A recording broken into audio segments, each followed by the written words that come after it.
Queridos amigos, que alegria mais uma vez pela TV A Caminho da Luz gravarmos esse programa maravilhoso que é Estudando as Obras de André Luiz. O livro Obreiros da Vida Eterna. Nós vamos iniciar hoje o capítulo 7º, Leitura Mental. É o único capítulo que vai ter 3 programas. O restante dos 20 capítulos, são 20 capítulos no total, 19 capítulos é dividido em 2 programas. Esse será 3 programas.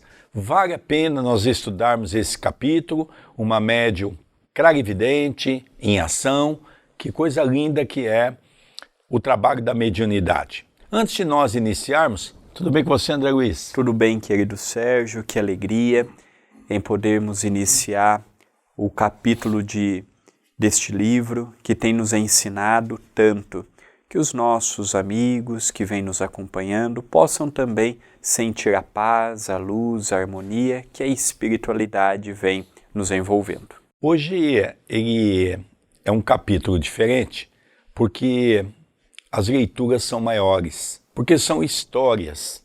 Nós vamos perceber que a clarividência de Luciana adentra-se exatamente a vivência do padre Domênico. Nós vamos perceber que ele oculta o seu erro achando que ninguém sabia. Era mais fácil ele ficar criticando Deus, criticando Jesus, criticando a Igreja Católica que não atendeu ele e os seus superiores prometeram para ele o paraíso. Agora ele vai ver aonde é que ele errou e por que ele está sofrendo. Vamos começar a leitura. Leitura mental. Após a oração silenciosa, Jerônimo fez Luciana compreender que atingíramos o momento de ação.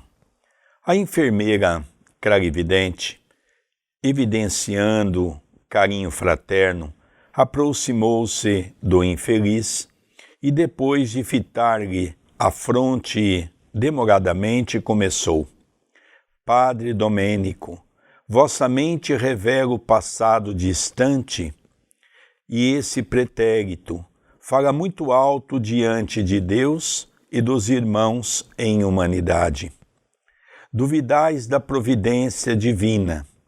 Alegais que o vosso ministério não foi devidamente remunerado com a salvação e imprecais contra o Pai de misericórdia infinita. Vossa dor permanece repleta de blasfêmia e desespero.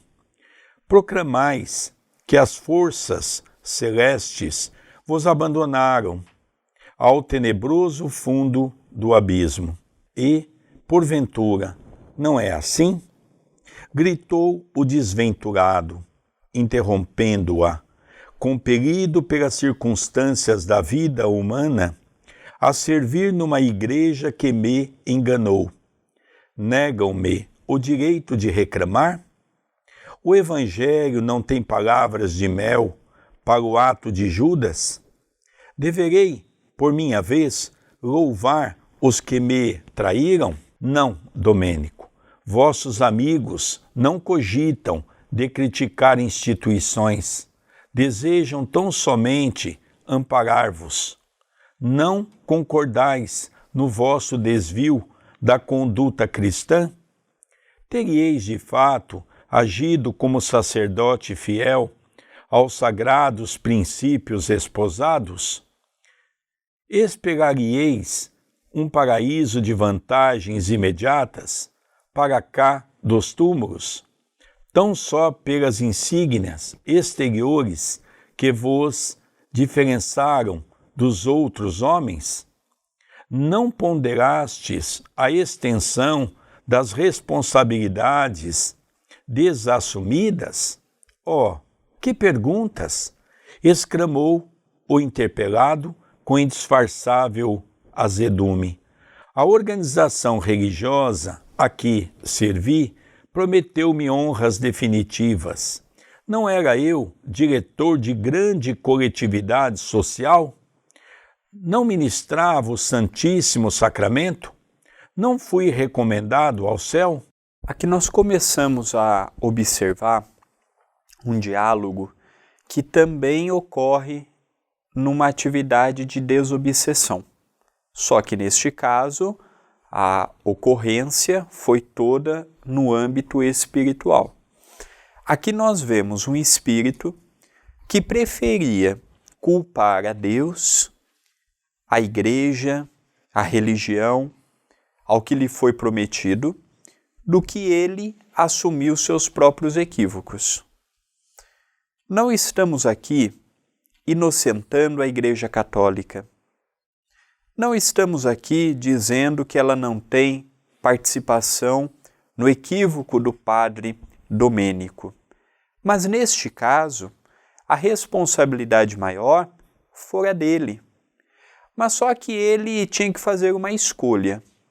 Ou eu assumo o erro e acerto com as consequências, ou eu procuro no refúgio de culpar os outros o problema que estou passando na atualidade.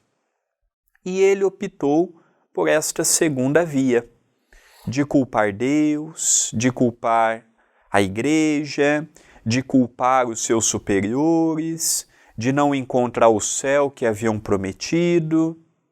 E aqui nós estamos vendo Luciana com muito respeito, mas ao mesmo tempo afrontando o padre. Com respeito e com caridade, mas mostrando para o padre que naquela questão ele estava equivocado e ele estava sofrendo de um padecimento moral gerado pelas suas próprias atitudes que veremos agora com a continuidade da leitura. Vamos continuar a leitura? Apesar de tais protestos, Padre Domênico já acusava sinais de transformação íntima. Fizera-se-lhe a voz mais triste, denunciando capturação próxima. O fato de ele nos sentir de mais perto, por intermédio da audição, facilitava-nos a atuação magnética de auxílio. Ao término de suas interrogações reticenciosas, Luciana observou: as igrejas, meu amigo, são sempre elevadas e belas. Consubstanciam, invariavelmente, o roteiro de nosso encontro divino com o Pai de infinito amor. Ensinam a bondade universal, o perdão das faltas, a solidariedade comum. Mas e os nossos crimes, fraquezas e defecções?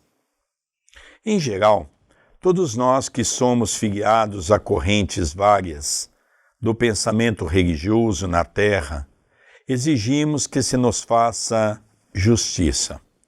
Esquecidos, contudo, de que as noções de justiça envolvem a existência da lei.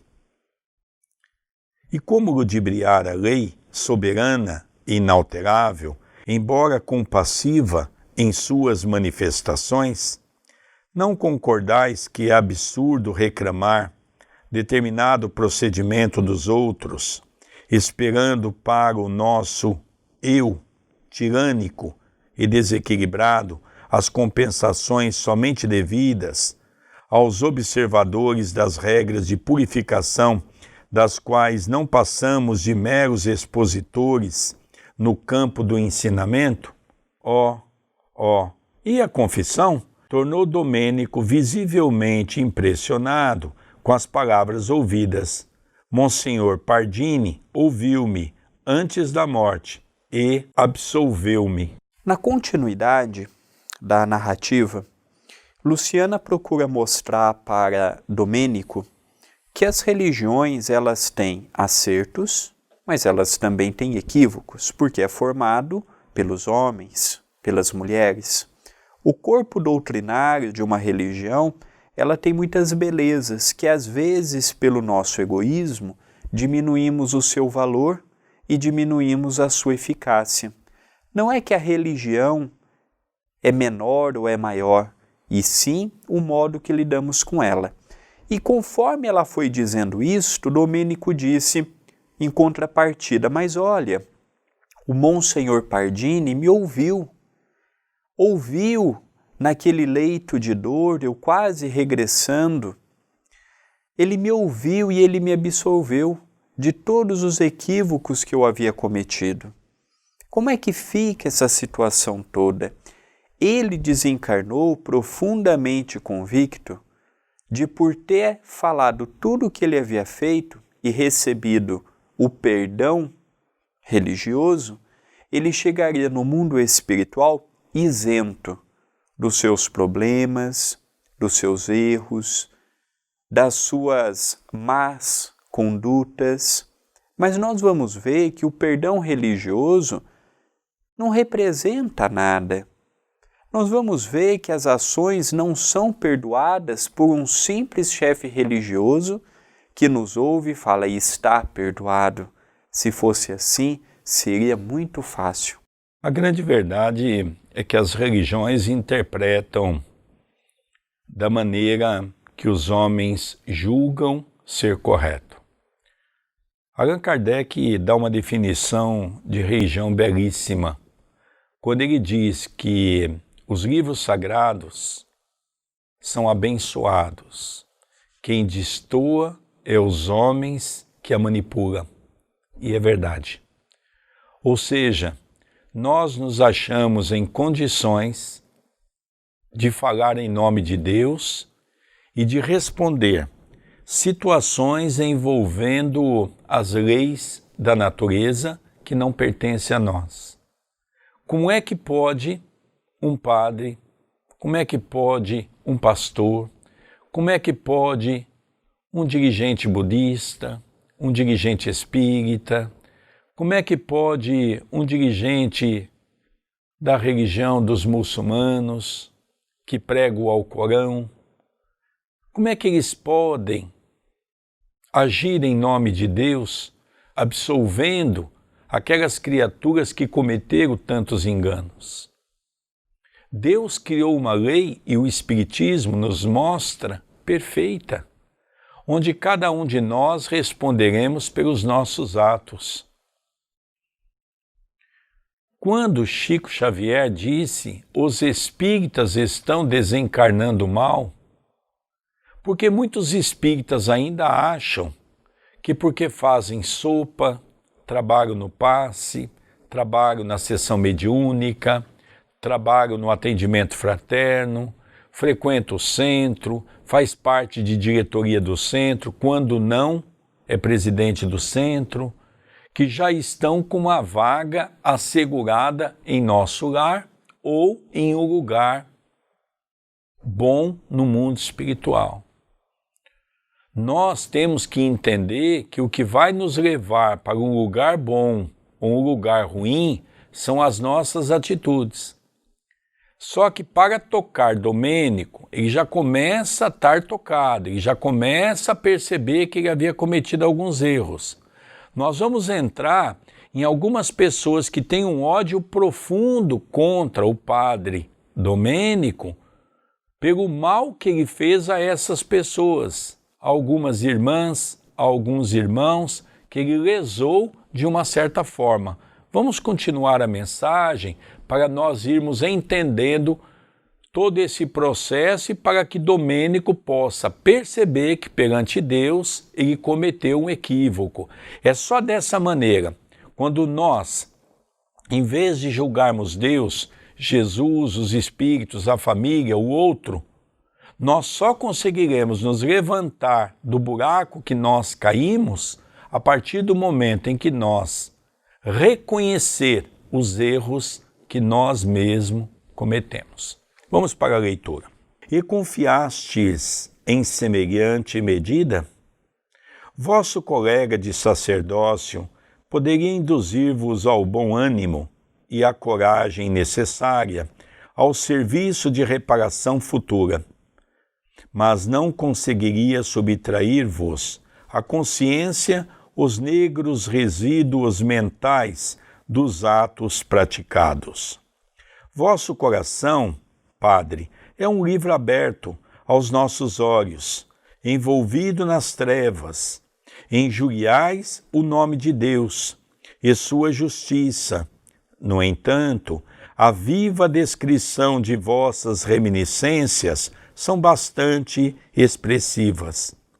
Porque Domênico se calasse, humilhado, sob a vigorosa influenciação magnética de Zenóbia, que o mantinha nos braços a clarividente, prosseguiu. Aqui, André, eu gostaria de chamar a atenção, porque depois agora tem uma parte longa que nós vamos ler, que ela já começa a descrever os seus crimes quando esteve na condição de padre Domênico. Mas veja, enquanto ela falava, a clarividente, com o nosso irmão Domênico, Zenóbia mantinha ele envolvido nos laços fluídicos do amor, aplicando-lhe passe, substâncias magnéticas, para que ele pudesse ir se revigorando gradativamente, para ele ter força de aceitar aquele momento. Nós estamos diante de um padre de coração endurecido, um padre que se achava um seguidor de Deus na terra e falava em nome de Deus. Mas falava em nome de Deus, mas não vivia a obra de Deus. Ou seja, falava do amor, mas vivia uma situação totalmente contrária a tudo isso. Vamos então acompanhar agora uma história para nós termos uma ideia quem foi Padre Domênico. Vejo-vos a derradeira noite na existência carnal. Acompanho-vos em noite fria, sobre fortes rajadas do vento de céu sem lua. Desviastes o passo de centro populoso e enveredais por estrada sombria de recanto suburbano. Não somente vos observo a forma física, sinto-vos igualmente o estado emocional. Empolgado pela visão embriagante dos sentidos, penetrais um lar honesto, cego por sentimentos menos respeitoso para com alguém que vos ouviu. Inadvertidamente, as palavras finas de sedução e malícia. Alijastes a batina escura com quem despe incômoda capa. Envergais agora, na intimidade de pequeno salão verde, perfumado, costume de casimira cinza claro, absorvida por vossas referências gentis, que apenas traduzem propósitos de sensação, distantes de qualquer sentimento edificante. Certa mulher cede às vossas promessas. Alguém, todavia, demora-se espreitando-vos. É um homem que se certifica da ocorrência e afasta-se alucinado, sem que lhe identificasseis a presença. Trata-se do esposo ofendido, em dolorosa crise passional. Distancia-se a caminho da pequena cidade próxima, tomado de dor selvagem. Penetra grande empório de bebidas e adquire 1 litro de vinho antigo, por alto preço. Afasta-se, angustiado e oculto à sombra de árvores acolhedoras. Adiciona o conteúdo do frasco, pequena porção de substância venenosa, fulminante. Em seguida, espera-vos de longe, acariciando a ideia do assassínio. Noite alta, regressais ao presbitério, e o adversário, como quem volta a dirigir a viagem, saúda-vos agradavelmente, com dissimuladas demonstrações de estima e confiança. Paira o convite ao vinho reconfortante na madrugada gélida, e abris a porta da residência paroquial, entrais calmo, na tepidez do interior doméstico, à frente de vasta mesa bem servida, experimentais, honrado, o vinho velho misturado a veneno destruidor. Não tivestes tempo para explicações. Ante vossos gemidos furiosos e roucos, entre esgares de sofrimento, o assassino ri-se e pronuncia aos vossos ouvidos feias palavras de maldição. Quando a respiração se fez mais opressa, o homicida pediu socorro às dependências da casa, depois de inutilizar a prova do crime. Ante vossos olhos assombrados, precipitam-se em vão os servidores. Velho eclesiástico, aproxima-se no intuito de ouvir-vos. Deve ser o Monsenhor Pardini, de vossas referências. Compreendendo-vos a dificuldade para manter qualquer conversação, interroga o criminoso, que se declara vosso amigo íntimo e esclarece, fingidamente, que regressava em vossa companhia do próprio lar, onde havíeis entretido confortadora e longa palestra com ele e a esposa, demorando-se aí por insistência dos dois. O criminoso, revelando piedade irônica, assegura que vos acompanhara à casa paroquial, em vista da noite alta, e que demandara o interior a vosso convite, para reconfortar-se, e que, em plena palestra amistosa, caístes fulminado por síncope singular. De balde vos intentais esclarecimento, vossa destra levanta-se e o indicador aponta o criminoso. Monsenhor Pardini aproxima-se. O homicida toma-vos a mão quase inerte e exclama: é preciso salvar o padre Domênico. Minha esposa e eu não nos conformaríamos com semelhante perda. O eclesiástico que vos assiste permanece sobre forte emoção. Supõe ser o vingador, companheiro desvelado da vítima, e inicia o serviço dos moribundos. Endereçais supremo olhar de impassível desespero ao adversário e compreendeis o próximo fim do corpo. Esfriam-se-vos os membros, viscoso suor vos corre, abundante, do rosto, e num esforço tremendo pronunciais de maneira quase ininteligível uma frase: eu, pecador, me confesso. Aqui nós vamos estudar um fato muito interessante. Ela começou da morte dele para depois avançar para os outros crimes que ele cometeu. Porque o que mais fazia com que ele tivesse um ódio para com Deus, para com Jesus, para com a igreja, é que ele achava que ele havia sido abandonado. Como ele chegou no mundo espiritual em sofrimento, ele percebeu que esse sofrimento se destinava a um homem que havia lhe envenenado.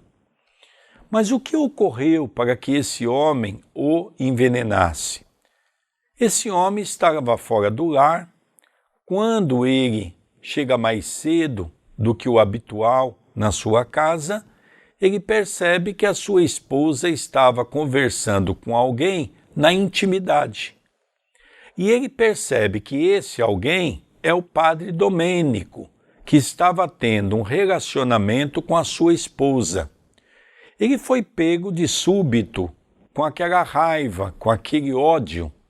E ele então sabia que o padre gostava de um bom vinho, um vinho antigo. Ele foi na cidade e ele entrou no empório e adquiriu um vinho muito antigo. Comprou também um veneno e ele então, logicamente, tinha em mente que ele iria matar o padre. Ele ficou esperando o padre para que o padre saísse da casa dele. Ele encontrou com o padre a uma certa altura e ele diz: olha, padre, eu tive a oportunidade, estava lembrando de você e comprei essa garrafa de vinho, hoje está uma noite fria, para que a gente possa saborear. E o padre convidou ele para ir até a paróquia. Eles entraram, a mesa já estava montada com algumas coisas para eles comerem.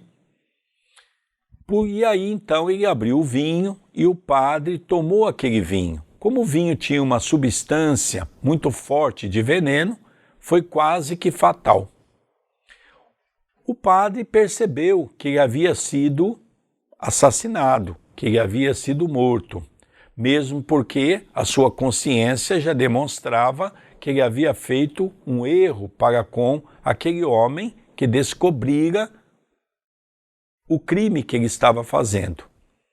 Ele tentou até apontar para aquele homem como sendo o assassino, mas ninguém deu muita atenção a ele.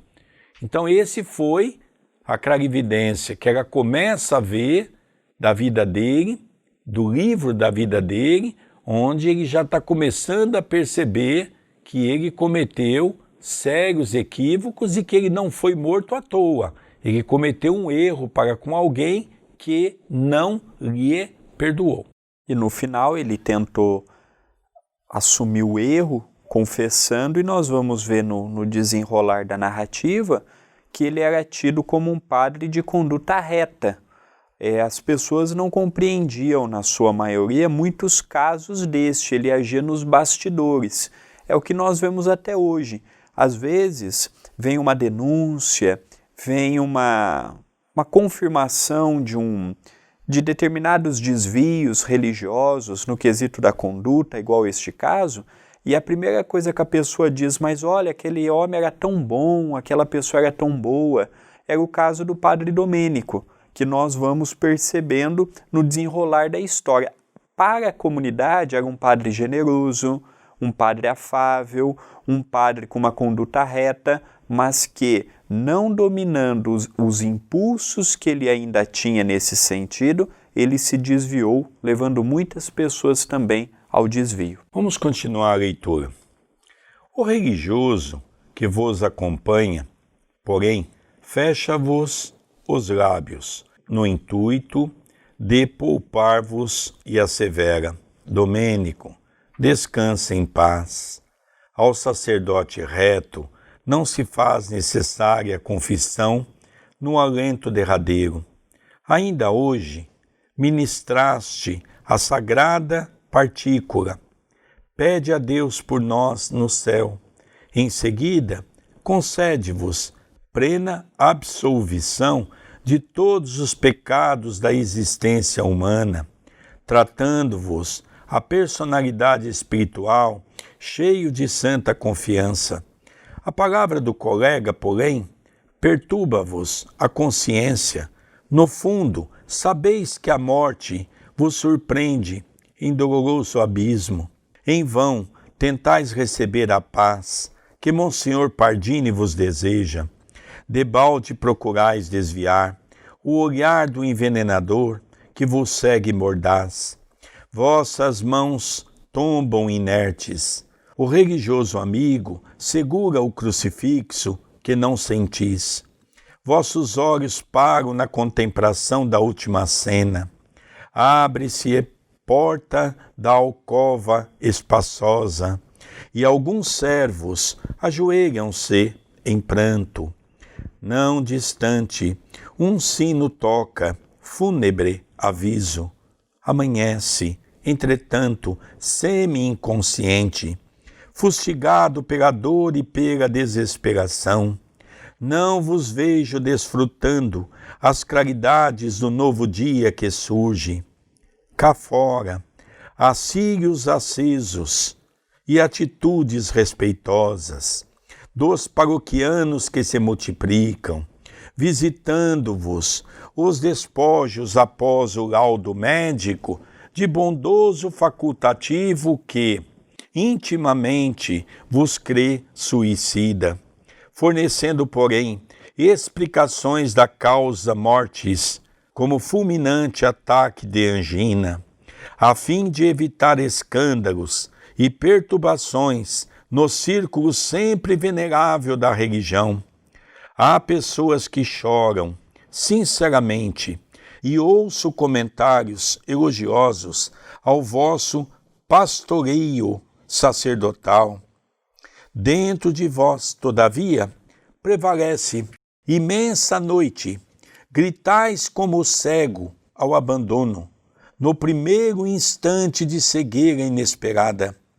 Porém, ninguém vos ouve. Relacionais o crime de que fostes vítima. Rogais providências contra o matador, mas os ouvidos humanos agora permanecem noutras dimensões. Buscai o recurso de fugir, mas invencíveis grilhões vos ligam ao cadáver. Ao crepúsculo processa-se o enterramento, abre-se o templo suntuosamente ornamentado com flores roxas. Cânticos tristes evolam-se do coro e toda a nave cheira a incenso.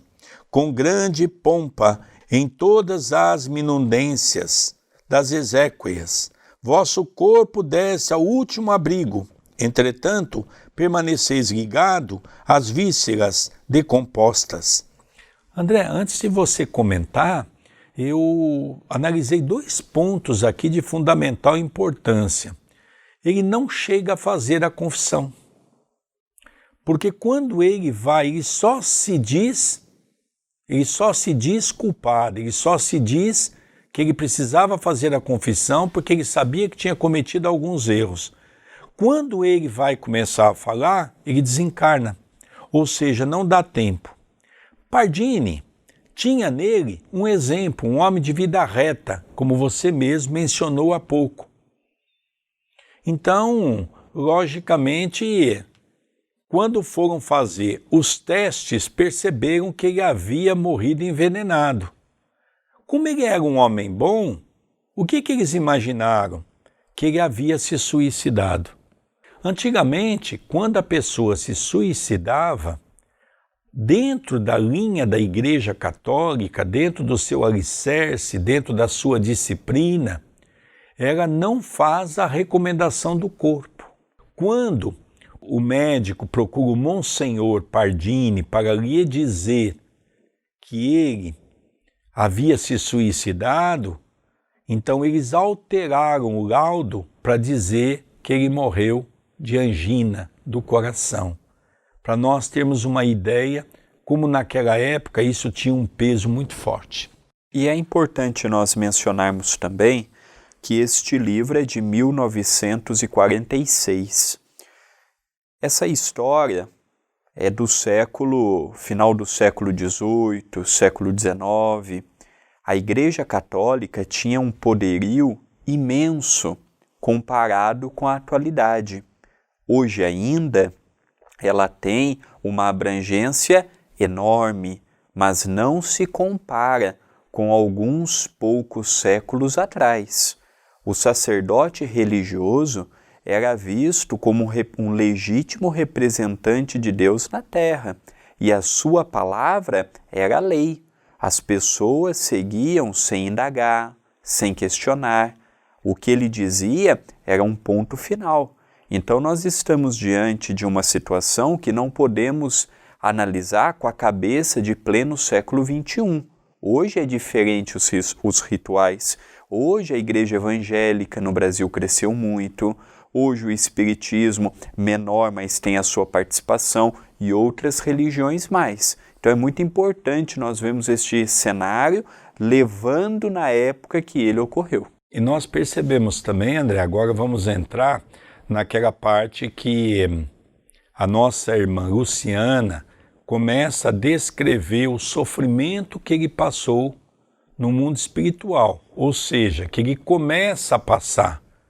Por quê? Porque ele leva esse ódio daquele homem que havia lhe matado, aquele homem que lhe tirou a vida. Então ele se fixa nesta raiva, nesse ódio.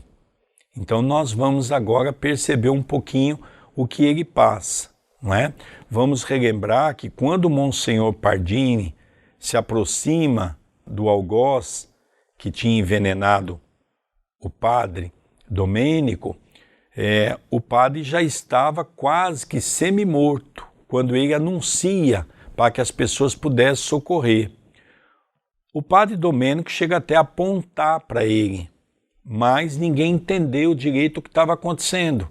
E ele já morre quase que em seguida, não tendo a oportunidade de se confessar com o Monsenhor Pardini. Vamos ver então o que a Luciana, essa médium clarividente, descreve do sofrimento que ele começa a ter no mundo espiritual. A descrição da enfermeira impressionava-me profundamente. A entidade infeliz parecia tocada nas mais recônditas fibras do ser. Após breve espaço, Luciana prosseguiu. Com o sepultamento do corpo, começaram para a vossa alma infinitos padecimentos. Permaneceis atormentado pela ansiedade, pela fome, pela sede e pela dor. Não posso precisar quanto tempo gastais em semelhante angústia. Sinto, porém, que a entidade sofredora de certa mulher vos visita o sepulcro, estende-vos braços horrendos, e sob impressão de pavor, conseguistes desatar o laço ainda restante que vos prende ao corpo disforme, fugindo a praguejar. Vosso quadro consciencial modifica-se.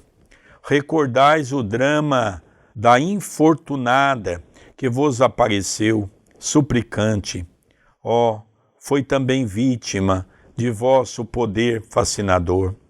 A leitura mental de vossas lembranças revela as particularidades da experiência final da tresloucada. Pobre mulher crédula e confiante, vejo chegando ao presbitério, em tempestuosa noite, experimentais a emoção inferior do homem menos digno, que sente um império absoluto sobre a presa. A pobrezinha, todavia, chora e roga-vos auxílio, pronuncia palavras de comover corações de pedra, mostrando indefinível desalento. Percebo que diz: confiou excessivamente em vossas promessas e cedeu aos vossos caprichos de homem vulgar. A princípio, acreditou que não adviriam desagradáveis consequências, certa da possibilidade de fugir a quaisquer observações. Sabieis engodar-lhe a inexperiência em assuntos afetivos e proclamáveis a inocência de semelhantes relações. Contudo, agora, anunciava-se um filhinho, preocupando-lhe o coração. Quem a socorreria? Quem lhe restauraria a paz familiar? Não seria melhor a legalização dos laços existentes? Não deveriam esperar honrados a dádiva de um filho abençoado por Deus? Escutastes as rogativas sem abalo moral, com a frieza dos homens, de fraseologia brilhante. Invocastes o dever sacerdotal como justificativa da impossibilidade. Comentastes as convenções humanas. E, por fim, propusestes a conciliação do problema com um casamento apressado e indigno entre a vítima e o último de vossos servos. A jovem soluça, convulsivamente, afirmando justa repulsa. Continuais na argumentação prudente e preciosa, mas, com evidentes sinais de loucura, a infeliz abandona-vos, precipitada, ganhando a via pública sobre a chuva torrencial. Acompanho-a, regressa ao lar paterno, fundamente desequilibrada pelo vosso golpe impiedoso. Ah, que horror! Vale-se a desventurada da noite solitária e, bulhenta, ingere grande dose de formicida, tentando o ato final da tragédia interior. Ninguém lhe escuta os rugidos e sofrimento selvagem, porque os trovões ribombam no céu. Ao amanhecer, todavia, um pai aflito corre ao vosso retiro, repousante, e coloca-vos ao corrente do fato. Morrera-lhe a filha, misteriosamente.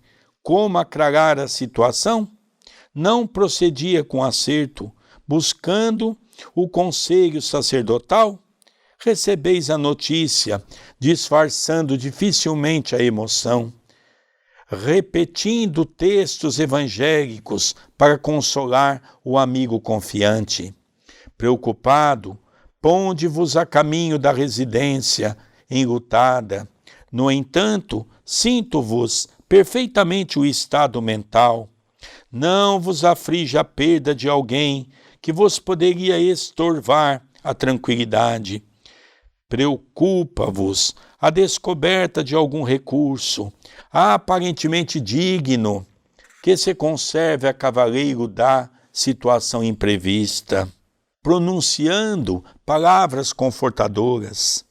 Montastes guarda ao cadáver e chamaste médico amigo. Ei-lo que chega. É o mesmo que vos examinou no último dia, acreditando-vos suicida. Depois de longa conversação confidencial convosco, o clínico assevera que houve morte natural, com a ruptura de vasos do coração. Recuperais o bem-estar que transparece, de novo, em vossa expressão fisionômica. Vossas referências de consolação tornam-se mais vivas e inteligentes, e seguis os funerais. Calmo e contrito, embora os olhos esgazeados e terríveis da suicida vos contemplem do féretro, enquanto outros vultos negros, do plano invisível aos homens comuns, vos acompanham no préstito. São almas vingadoras que vos seguem tenazes. Aqui nós temos muitos pontos que chamam-nos a atenção. O primeiro ponto é que o caso que levou à sua morte, ele já havia cometido em outras situações. Neste caso, uma jovem que ainda não tinha a compreensão da vida, permitiu ser enganada pelas palavras que o padre Domênico pronunciava. O padre Domênico, pela descrição de Luciana, demonstra ser uma pessoa que tem facilidade em expor um assunto, um brilhantismo na argumentação, e aquela jovem se apaixonou pelo padre. E no meio deste período todo de relacionamento, ela engravidou. E quando ela foi expor ao padre o problema e ver se ele não deixaria a batina para assumir o relacionamento com ela, a sua primeira atitude foi de recuar e arranjar um pretendente para que pudesse casar o quanto antes. Lembremos que naquela altura, uma mulher que casasse grávida, uma mulher que casasse sem estar na condição de uma virgem, era considerada uma mulher que os homens não respeitavam, totalmente diferente da visão que se tem hoje. E aí, quando ela retornou para a casa do pai, muito aflita, porque ela pensou que o padre cumpriria com as promessas que haviam feito. E ela se viu sozinha. Se eu disser que eu tive uma relação com o padre, ninguém vai acreditar em mim. Naquela época não tinha exame de DNA. A voz do padre era uma voz muito forte, com grande poder de ação. Então nós passamos a ver que o drama desta jovem foi muito grande. E ela viu como última alternativa, como única alternativa, o suicídio.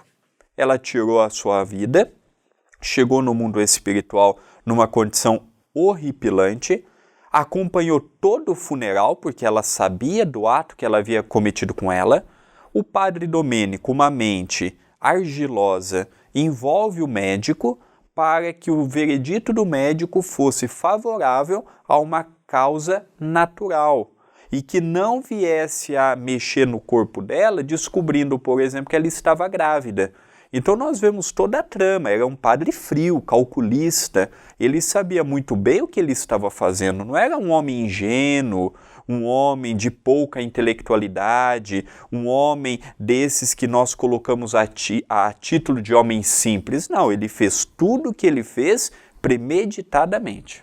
É interessante também notar, é ruim quando nós lemos um texto muito grande, porque às vezes nós deixamos passar alguns pontos que nós julgamos ser importantes. Vamos tentar recapitular um pouco alguns pontos que realmente são importantes para a nossa compreensão. Quando nós começamos a leitura, nós vamos ver que Padre Domênico ainda está ligado ao corpo, ou seja, é o que nós chamamos dos laços fluídicos, não é?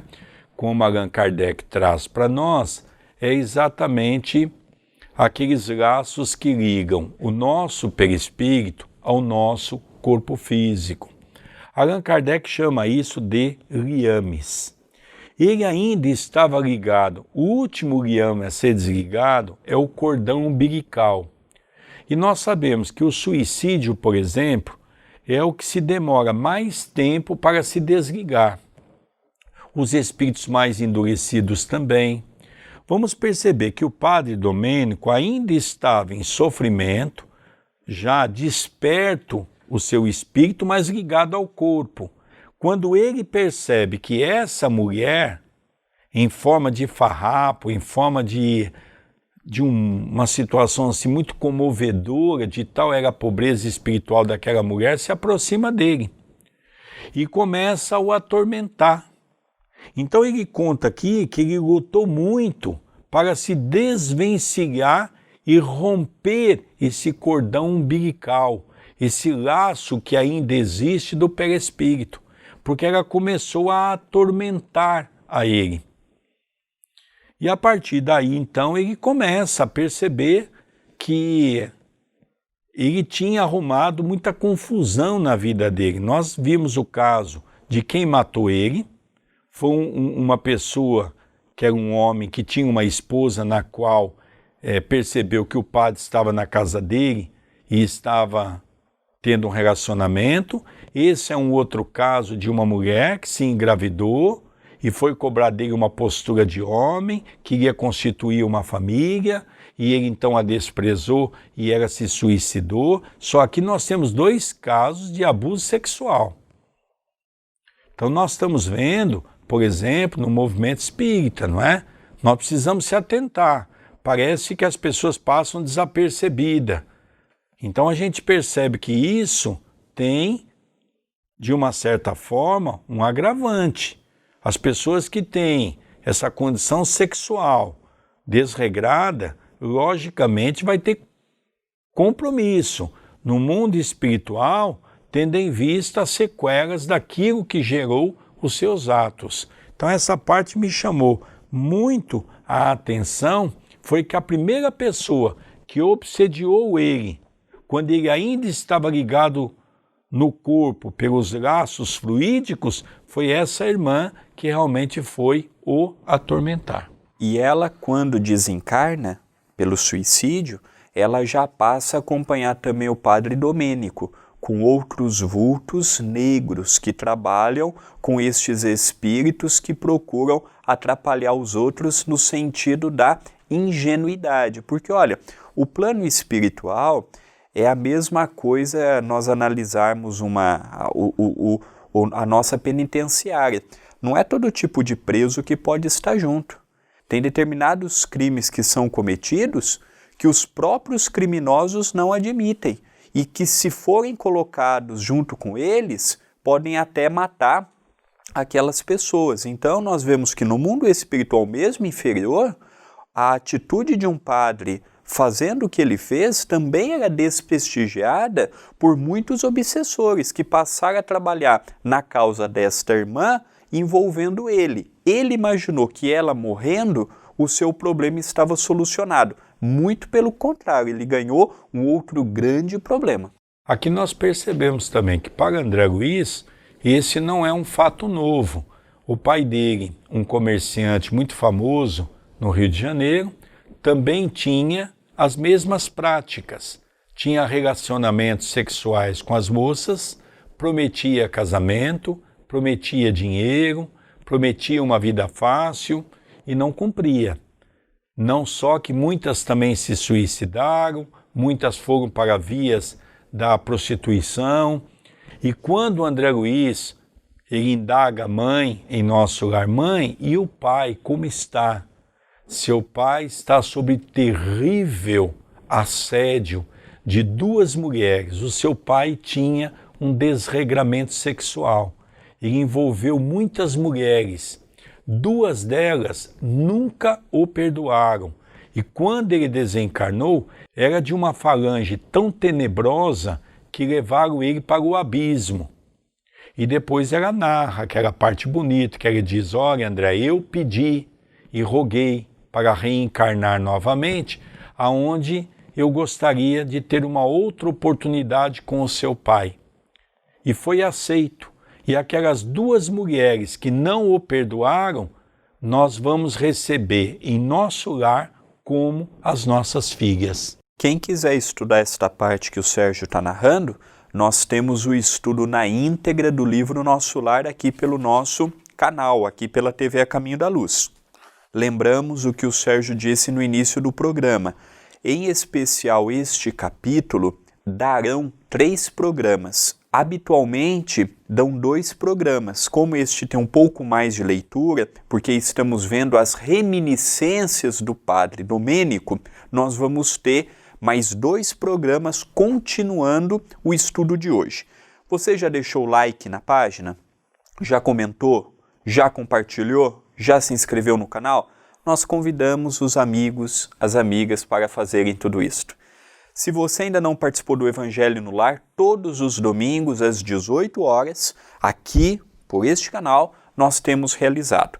E nós também lembramos sempre que a TV é um departamento do Centro Espírita Perdão, Amor e Caridade, aqui em Itapira, e precisamos da sua ajuda. Entre na nossa loja virtual e adquira um dos livros que lá nós temos, seja de minha autoria, de outros escritores. Você adquirindo um livro poderá nos ajudar a continuarmos com as atividades do centro. Loja acaminhodaluz.com.br. Você pensa que o padre Domênico ficou nesses 2 casos? Não. Nós teremos mais 2 programas falando desse trabalho que Padre Domênico fez no campo das viciações. É uma coisa impressionante.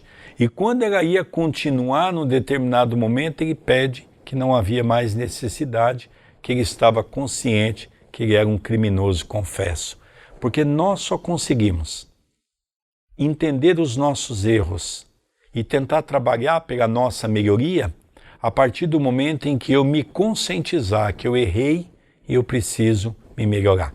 Queridos amigos, vamos encerrando o programa Estudando as Obras de André Luiz com o livro Obreiros da Vida Eterna. Um beijo no seu coração e até o próximo programa. Um beijo no coração de todos e até o próximo programa.